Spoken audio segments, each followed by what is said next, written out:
In this video, we're talking about whether or not it's still a good time for you to sell your home in 2022. But before we dive into any of that, a little bit of house cleaning. I'm Chris Nelson with Genstone Realty, the team lead of the Nelson Home Group, realtor with Genstone Realty.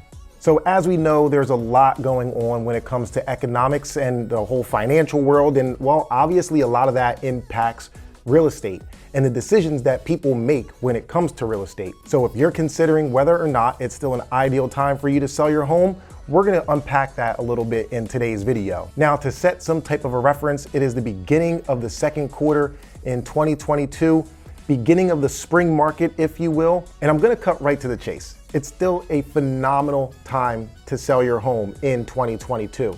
Now, I'm gonna explain a few opinions that I have as to why it's still a great time for you to sell your home. But if you are thinking about buying a home, or if your decision has anything to do with where you're going to go, well, we're not gonna cover any of that in this video. We are solely discussing whether or not it's an ideal time for you to sell your home and make top dollar. So the first thing to consider when it comes to making this decision is supply and demand. We are still nowhere near where we need to be when it comes to the supply. I've been doing my best to educate people over the last few months as to how much supply we actually have, but to help you understand exactly what I mean by supply, the numbers that I'm referring to basically states that if no homes or if no new listings were introduced to the market, how long would it take for us to run out of the current inventory, meaning supply? Now, over the last few months here in my market, Montgomery County, we have actually seen less than 1 month's supply. The exact number that I've been forecasting or putting out there is 0.7. So again, less than 1 month's supply. And just last week, that number actually doubled to almost 1.5 or 1.5 months supply. Now, in a normal market, we want to see anywhere from 5 to 6 months. That type of market really isn't either a buyer or a seller's market. It's more of a neutral market. Anytime you have less than 5 months of inventory, it's considered a seller's market. And then the opposite, anything more than 6 months of inventory is considered somewhat of a buyer's market. A buyer would have the upper hand in that market. So dialing it back to current times, 2022, even though we've seen an increase in inventory and only having 1 week of a jump doesn't really create a trend. It's just a blip. But anyway, at 1.5 months inventory, even if it were to stay that way, we are still well below what would be a normal market. So even if buyers were to pull out of the market, we're not going to lose them all. And because the last year plus we haven't had enough inventory to feed the demand, it's going to play into the equation and ultimately put money in your pocket this year in 2022. The other thing to consider is that this is our first semi-normal, almost normal summer in roughly 2 years. And when we factor that into how it can impact real estate, well, we all know that real estate tends to get busier during the spring and summer months. Well, that's where we're at right now. So being that more people are comfortable going out, sellers are a little more comfortable having people in their homes, realtors are more comfortable having showings. Ultimately, what this means is that there's more people willing to look at your home and go and walk through the doors and possibly make you an offer right now than we saw last year. I personally know a lot of buyers, I don't want to say a lot, but I personally know a few buyers who they were just afraid. They didn't want to go out there and orchestrate business like they would in a normal environment. And now that there is some sense of normalcy and people, the vaccination rate is relatively high, even with this new variant, I do believe that we're going to see a little more activity this year when it comes to just showings and things to that extent. So just the timing of the year and the fact that we're having somewhat of a normal summer is going to help you as a seller.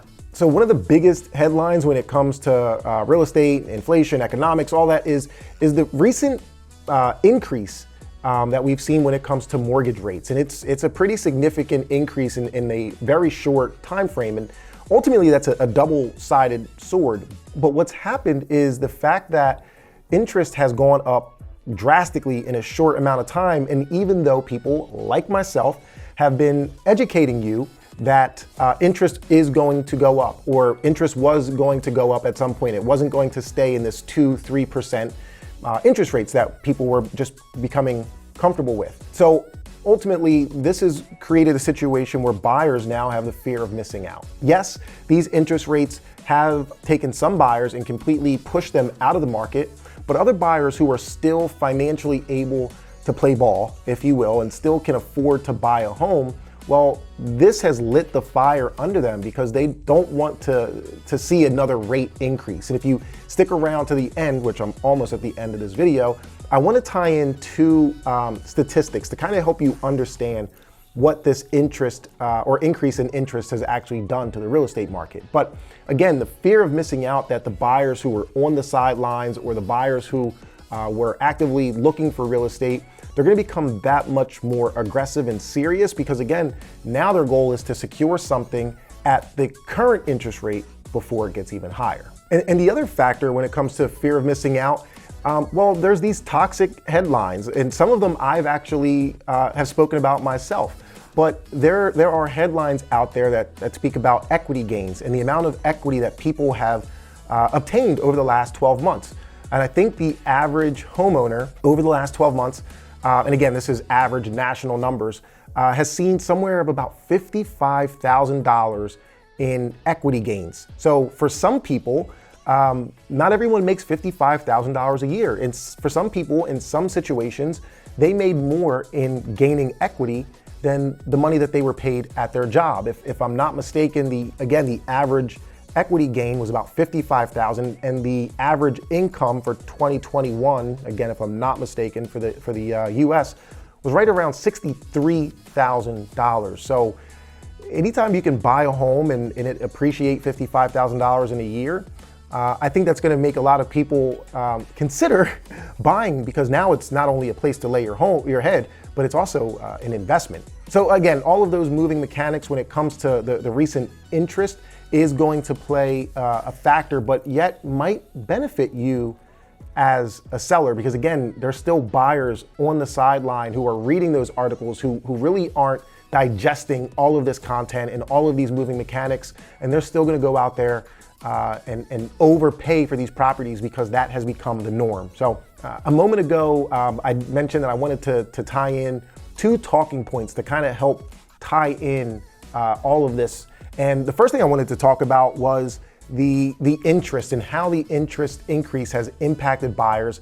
And what does that mean to buyers, and what does that mean to sellers? Well, the easiest way to put this in terms is for every 1% that we've seen in mortgage rates increase, a buyer loses about 10% in purchasing power. So for every 1% in interest hike, buying power goes down about 10%. Well, what we've seen over the last few weeks, we've seen interest jump up almost 2%, meaning buyers have subsequently lost about 20% in buying power. And again, just using average numbers, average national numbers, the average US house right now is somewhere in the neighborhood of about $400,000. So based on this 2% increase, buyers are going to lose about $80,000 in buying power on the average home based on the increase in mortgage rates. So ultimately, buyers have to realign their interests, their goals,